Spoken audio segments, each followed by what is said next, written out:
മാങ്ങ കണ്ടിക്കാം.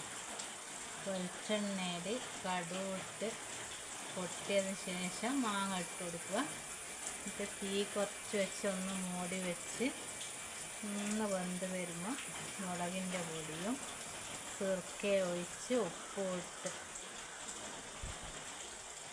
വേവിച്ചെടുത്ത് ഒന്ന് പതക്കുമ്പോൾ തീ ഓഫാക്കുക. വെളുത്തുള്ളിയും ചെറുക്കിയിട്ട് കൊടുക്കുക. സൂപ്പർ.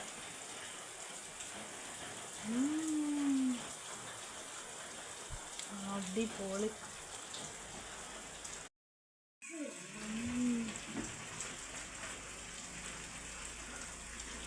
എന്താ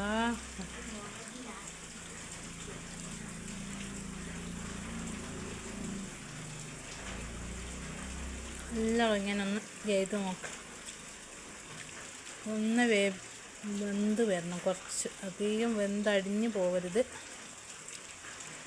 മുളകിൻ്റെ പൊടിയും കൂട്ട് സിർക്ക ഒഴിച്ച് കുറച്ച് സിർക്ക ഒഴിച്ച് കൊടുക്കും. അടിപൊളി.